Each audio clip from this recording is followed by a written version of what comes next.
आकाशवाणी मुंबई. राजश्री आगाशे आणि मी अभय धुमाळ. प्रादेशिक बातम्या देत आहोत. ठळक बातम्या. आर्थिकदृष्ट्या मागासवर्गीयांच्या 10% आरक्षणावर सर्वोच्च न्यायालयाचं शिक्कामोर्तब. घटनापीठातल्या 5 पैकी 3 न्यायाधीशांचा आरक्षणाच्या बाजूनं कौल. सरन्यायाधीशांसह 2 न्यायाधीशांचा विरोध. न्यायालयाच्या निर्णयाचं मुख्यमंत्री एकनाथ शिंदे आणि विरोधी पक्षनेते अजित पवार यांच्याकडून स्वागत. समूह विकास प्रकल्पांसोबतच राज्यातल्या पायाभूत सुविधा प्रकल्पांना अर्थसहाय्य करण्याचं मुख्यमंत्र्यांचं आशियाई विकास बँकेला आवाहन. आणि परिचारिकांना दिल्या जाणाऱ्या राष्ट्रीय फ्लोरेन्स नायटिंगेल पुरस्कार 2021चं राष्ट्रपती द्रौपदी मुर्मू यांच्या हस्ते वितरण. राज्यातल्या 4 आरोग्य कर्मचाऱ्यांना पुरस्कार. आर्थिकदृष्ट्या मागासवर्गीयांसाठी लागू करण्यात आलेलं आरक्षण सर्वोच्च न्यायालयानं कायम ठेवलं आहे. 5 सदस्यीय घटनापीठाच्या 3 सदस्यांनी या आरक्षणाला अनुकूलता दर्शवली. 2019ला 103वी घटना दुरुस्ती करून लागू करण्यात आलेल्या या आरक्षणाच्या वैधतेला सर्वोच्च न्यायालयात आव्हान देण्यात आलं होतं. न्यायमूर्ती दिनेश महेश्वरी, बेला त्रिवेदी आणि जे.बी. पारदीवाला यांनी या आरक्षणाच्या बाजूनं तर 2 न्यायमूर्तींनी या विरोधात आपलं मत दिलं.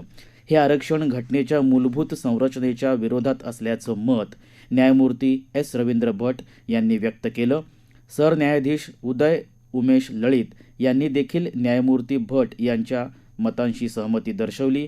हे आरक्षण कोणत्याही प्रकारचा भेदभाव निर्माण करणारं नाही, असं मत न्यायमूर्ती त्रिवेदी यांनी नोंदवलं.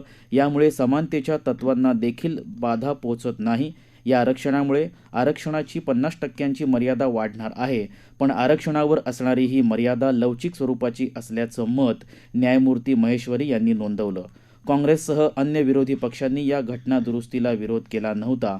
या घटना दुरुस्तीविरोधात 40 याचिका सर्वोच्च न्यायालयात दाखल झाल्या. तामिळनाडू सरकारनं देखील या विरोधात याचिका दाखल केली होती. तामिळनाडूमध्ये सर्वाधिक आरक्षण आहे. या प्रकरणी सप्टेंबर महिन्यात सर्वोच्च न्यायालयाच्या पीठानं सलग 7 दिवस सुनावणी घेतली होती. महाराष्ट्राचे मुख्यमंत्री एकनाथ शिंदे यांनी सर्वोच्च न्यायालयाच्या निकालाचं स्वागत केलं आहे. यामुळे सर्व धर्मातल्या गरीब आणि दुर्बल घटकांना मोठा दिलासा मिळणार असल्याचं मत त्यांनी आपल्या ट्विटर संदेशात म्हटलं आहे. सर्वसाधारण प्रवर्गातल्या आर्थिकदृष्ट्या दुर्बल घटकांना दिलेलं 10% आरक्षण सर्वोच्च न्यायालयात कायम राहिल्यानं समाजातल्या एका मोठ्या आणि गरजू घटकासाठी विकासाची दारं प्रशस्त झाली आहेत, अशी प्रतिक्रिया विरोधी पक्षनेते अजित पवार यांनी दिली. आर्थिक दुर्बलांच्या या विजयी लढ्याप्रमाणे मराठा, ओबीसी, धनगर, मुस्लिम बांधवांच्या हक्काचा लढाही यशस्वी होईल, अशी खात्री आहे, असं ते म्हणाले. आर्थिकदृष्ट्या दुर्बल घटकांचं आरक्षण कायम ठेवण्याच्या सर्वोच्च न्यायालयाच्या निर्णयाचं भाजपानं स्वागत केलं आहे. प्रधानमंत्री नरेंद्र मोदी यांच्या गरीब कल्याणाच्या दृष्टीचं हे आणखीन एक मोठं श्रेय आहे. हा निर्णय सामाजिक न्यायाच्या दिशेनं मोठी चालना देणारा आहे, असं भाजपाचे सरचिटणीस BL संतोष यांनी आपल्या ट्विटर संदेशात म्हटलं आहे. सामाजिक आर्थिक उन्नतीसाठी समूह विकास प्रकल्पांसोबतच राज्यातल्या पायाभूत सुविधा प्रकल्पांना ADB अर्थात आशियाई विकास बँकेनं सहाय्य करावं, असं आवाहन मुख्यमंत्री एकनाथ शिंदे यांनी केलं आहे. ADBचं शिष्टमंडळ राज्याच्या दौऱ्यावर असून त्यांनी आज वर्षा निवासस्थानी मुख्यमंत्र्यांची भेट घेतली. त्यावेळी राज्यातल्या विविध पायाभूत आणि सामाजिक आर्थिक उन्नती साधणाऱ्या प्रकल्पांविषयी चर्चा करण्यात आली. पर्यावरण स्नेही नवीन महाबळेश्वर प्रकल्प, पर्यटनाला चालना देणारा मुंबई सिंधुदुर्ग सागरी महामार्ग प्रकल्प तसंच नदीजोड प्रकल्प, नाशिक, ठाणे आणि पुणे मेट्रो प्रकल्पांना आशियाई विकास बँकेच्या माध्यमातून आर्थिक सहाय्य करावं, असं आवाहन शिंदे यांनी आज यावेळी केलं. महाराष्ट्राच्या विकासाचं ध्येय घेऊन राज्य शासन वेगानं निर्णय घेत आहे. सामान्य माणूस केंद्रबिंदू ठेवून कृषी, आरोग्य, शिक्षण, रोजगार, पायाभूत सुविधा, रोजगार निर्मिती या क्षेत्रांना प्राधान्य दिलं आहे. राज्यातल्या जनतेच्या सामाजिक आणि आर्थिक उन्नतीसाठी आमचे प्रयत्न असून पायाभूत प्रकल्पांना एशियन डेव्हलपमेंट बँकेनं आर्थिक सहकार्य करण्याचं आवाहन मुख्यमंत्र्यांनी यावेळी केलं. यावेळी एडीबी बँकेच्या शिष्टमंडळातल्या प्रतिनिधींनी मनोगत व्यक्त केलं. नदी जोड प्रकल्प, वाया जाणारं पाणी दुष्काळी भागात वळवण्यासाठीचा प्रकल्प तसंच राज्य परिवहन महामंडळासाठी 5,150 इलेक्ट्रिकल बसेस आणि 5,000 डिझेल बसेसचं सीएनजीवर रूपांतर करणं या प्रकल्पांसाठी सहकार्य केलं जात असल्याचं त्यांनी सांगितलं. शिष्टमंडळातल्या सदस्यांनी राज्यात दौरे करून विविध प्रकल्पांच्या लाभार्थ्यांशी प्रत्यक्ष संवाद साधल्याचं यावेळी सांगितलं. राज्यात सुरू असलेल्या कामांविषयी या सदस्यांनी समाधान व्यक्त केलं. गेल्या 2 दिवसांपासून अहमदनगर इथं सुरू असलेल्या 61व्या राज्यस्तरीय शैक्षणिक अधिवेशनाचा समारोप झाला. महाराष्ट्र राज्य माध्यमिक आणि उच्च माध्यमिक शाळा मुख्याध्यापक संघानं आयोजित केलेल्या अधिवेशनाला राज्यभरातून 1,000पेक्षा जास्त मुख्याध्यापक उपस्थित होते. पवित्र पोर्टलद्वारे शिक्षकांची भरती त्वरित सुरू करावी, मुख्याध्यापकांना केंद्रीय शाळेच्या मुख्याध्यापकांप्रमाणे वेतनश्रेणी मिळावी, विना अनुदानित शाळा तुकड्या यांना प्रचलित नियमानुसार आणि वयानुसार अनुदान टप्पा मंजूर करावा, 1 नोव्हेंबर 2005 पूर्वी नियुक्त कर्मचाऱ्यांना जुनी पेन्शन योजना लागू व्हावी, वेतनेतर अनुदान 7व्या वेतन आयोगानुसार मिळावं, शिक्षकेतर कर्मचारी भरती तात्काळ सुरू करावी, हे आणि असे अन्य ठराव या अधिवेशनात मंजूर करण्यात आले. यावेळी विदर्भ मुख्याध्यापक संघाचं मुंबईच्या मुख्याध्यापक संघात विलिनीकरण करण्यात आलं. मध्य भारतातलं सर्वात मोठं कृषी प्रदर्शन असलेलं अॅग्रोव्हिजन प्रदर्शन येत्या 25 ते 28 नोव्हेंबर या काळात नागपूरमध्ये आयोजित करण्यात आलं आहे. केंद्रीय मंत्री नितीन गडकरी यांच्या उपस्थितीत 25 नोव्हेंबरला या प्रदर्शनाचं उद्घाटन होणार आहे. विदर्भातल्या शेतकऱ्यांना शिक्षित, प्रोत्साहित आणि सक्षम करण्याच्या उद्देशानं केंद्रीय मंत्री नितीन गडकरी यांच्या मार्गदर्शनाखाली 13 वर्षापूर्वी सुरू झालेलं अॅग्रोव्हिजन प्रदर्शन आता मध्य भारतातलं सर्वात मोठं कृषी प्रदर्शन झालं आहे. कृषी तंत्रज्ञान प्रशिक्षणाचं केंद्रस्थान ठरणाऱ्या कार्यशाळा, राष्ट्रीय आंतरराष्ट्रीय पातळीवरच्या उत्कृष्ट अत्याधुनिक तंत्रज्ञान सादरीकरणाची दालनं, कृषीविषयक ताज्या विषयांवर कार्यशाळा, विदर्भाच्या शेती उद्योगाला नवी दिशा देणाऱ्या परिषदांसह तंत्रज्ञान आणि नवोन्मेषासाठी आणि सूक्ष्म, लघु, मध्यम उद्योगांसाठीचं विशेष दालन ही या प्रदर्शनाची वैशिष्ट्ये असतील. देशव्यापी कोविड प्रतिबंधक लसीकरण मोहिमेत आज सकाळपासून सुमारे 1,16,000पेक्षा जास्त नागरिकांचं लसीकरण झालं. त्यामुळे आत्तापर्यंत लाभार्थ्यांना दिलेल्या मात्रांची एकूण संख्या 219,73,00,000च्या वर गेली आहे. त्यात 22,01,00,000पेक्षा जास्त लाभार्थ्यांनी खबरदारीची लस मात्रा घेतली आहे. राज्यात आज सकाळपासून सुमारे 3,000 नागरिकांचं लसीकरण झालं. राज्यात आत्तापर्यंत लाभार्थ्यांना दिलेल्या मात्रांची एकूण संख्या 17,74,00,000च्या वर गेली आहे. त्यात 93,76,000पेक्षा जास्त नागरिकांनी खबरदारीची लस मात्रा घेतली आहे. या प्रादेशिक बातम्या आकाशवाणीच्या मुंबई केंद्रावरून देत आहोत. परिचारिकांना दिल्या जाणाऱ्या राष्ट्रीय फ्लोरेन्स नायटिंगेल पुरस्कार 2021चं वितरण राष्ट्रपती द्रौपदी मुर्मू यांच्या हस्ते आज राष्ट्रपती भवनात करण्यात आलं. परिचारिका आणि नर्सिंग व्यावसायिकांनी समाजासाठी केलेल्या गुणवत्तेची सेवा ओळखण्यासाठी हे पुरस्कार दिले जातात. केंद्रीय आरोग्य आणि कुटुंब कल्याण मंत्रालयानं 1973 मध्ये याची स्थापना केली होती. आज जळगावच्या महिला आरोग्य सहाय्यक राजश्री पाटील, सोलापूरच्या मनीषा भाऊसाहेब जाधव आणि पुण्याच्या परिचारिका अलका विलास कोरोकर यांना उल्लेखनीय कार्यासाठी राष्ट्रपतींच्या हस्ते सन्मानित करण्यात आलं. परिचारिका अंजली अनंत पटवर्धन यांनाही हा पुरस्कार मिळाला आहे. काही अपरिहार्य कारणामुळे त्या या कार्यक्रमाला उपस्थित राहू शकल्या नाहीत. वर्धा इथं विदर्भ साहित्य संघातर्फे फेब्रुवारीमध्ये असलेल्या अखिल भारतीय मराठी साहित्य संमेलनाच्या स्वागताध्यक्षपदी माजी खासदार दत्ता मेघे यांची निवड झाली आहे. या साहित्य संमेलनाच्या मार्गदर्शक पदाची जबाबदारी केंद्रीय मंत्री नितीन गडकरी यांनी स्वीकारली आहे.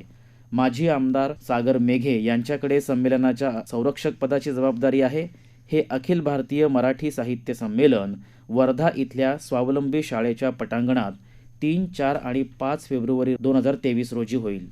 येत्या 20 ते 28 नोव्हेंबर या काळात गोव्यामध्ये आयोजित केल्या जाणाऱ्या 53व्या इफ्फी अर्थात भारतीय आंतरराष्ट्रीय चित्रपट महोत्सवामध्ये यंदा एकूण 15 चित्रपट प्रतिष्ठेच्या सुवर्ण मयूर पुरस्काराच्या स्पर्धेत आहेत. यामध्ये 12 आंतरराष्ट्रीय तर 3 भारतीय चित्रपटांचा समावेश असून ते कलेचं सौंदर्यशास्त्र आणि राजकारणाच्या नव्या प्रवाहांचं प्रतिनिधित्व करतील. इफ्फी महोत्सवाच्या 3ऱ्या वर्षी सुरू करण्यात आलेला सुवर्ण मयूर पुरस्कार हा आशिया खंडातला सर्वात प्रतिष्ठेचा चित्रपट पुरस्कार समजला जातो.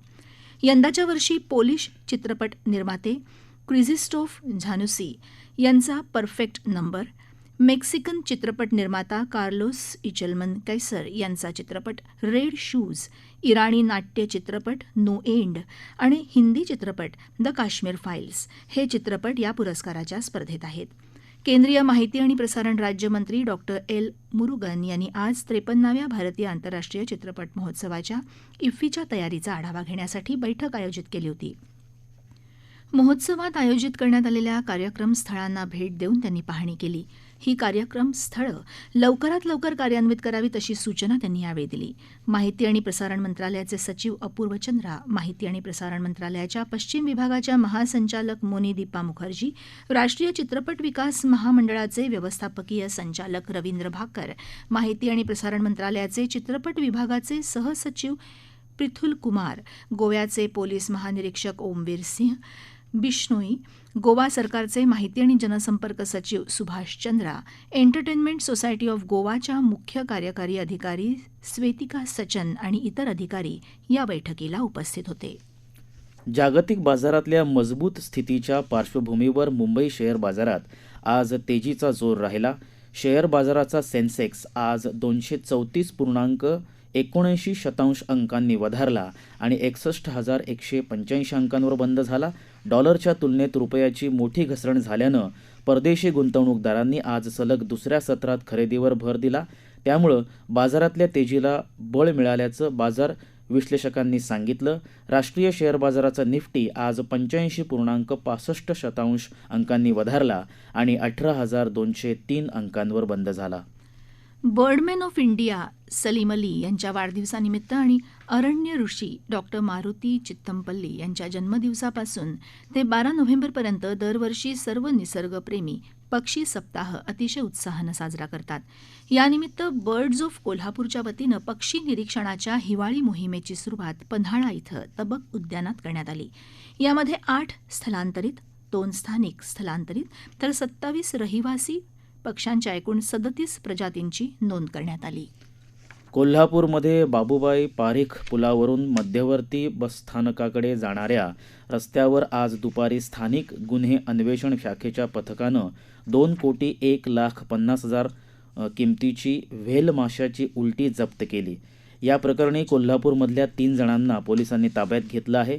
कोल्हापूरमध्ये गेल्याच आठवड्यात सरनोबतवाडी इथं पोलिसांनी 3,41,30,000 रुपये किमतीची व्हेल माशाची उलटी जप्त केली होती. या प्रकरणी पोलीस तपास सुरू आहे.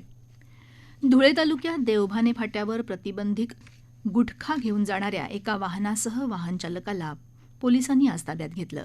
गुटख्याची वाहतूक करणारं 10 लाख रुपये किमतीचं वाहन आणि 41,90,000 रुपये किमतीचा गुटखा असा एकूण 51,19,000 रुपये किमतीचा मुद्देमाल पोलिसांनी जप्त केला. गुटख्याची वाहतूक करणाऱ्या चालकाविरुद्ध पोलिसांनी गुन्हा दाखल केला आहे. हवामान. मराठवाड्यात बहुतांश ठिकाणी, मध्य महाराष्ट्रात बऱ्याच ठिकाणी तर कोकणात काही ठिकाणी किमान तापमानात सरासरीच्या तुलनेत किंचित घट झाली.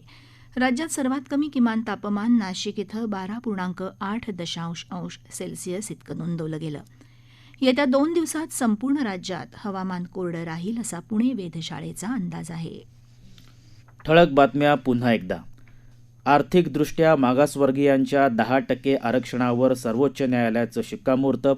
घटनापीठातल्या 5 पैकी 3 न्यायाधीशांचा आरक्षणाच्या बाजूनं कौल. सरन्यायाधीशांसह 2 न्यायाधीशांचा विरोध. न्यायालयाच्या निर्णयाचं मुख्यमंत्री एकनाथ शिंदे आणि विरोधी पक्षनेते अजित पवार यांच्याकडून स्वागत.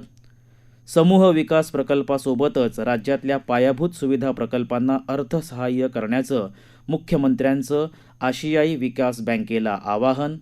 आणि परिचारिकांना दिल्या जाणाऱ्या राष्ट्रीय फ्लोरेन्स नायटिंगेल पुरस्कार 2021चं राष्ट्रपती द्रौपदी मुर्मू यांच्या हस्ते वितरण, राज्यातल्या 4 आरोग्य कर्मचाऱ्यांना पुरस्कार. याबरोबरच आकाशवाणी मुंबई केंद्रावरचं हे प्रादेशिक बातमीपत्र संपलं. नमस्कार. नमस्कार.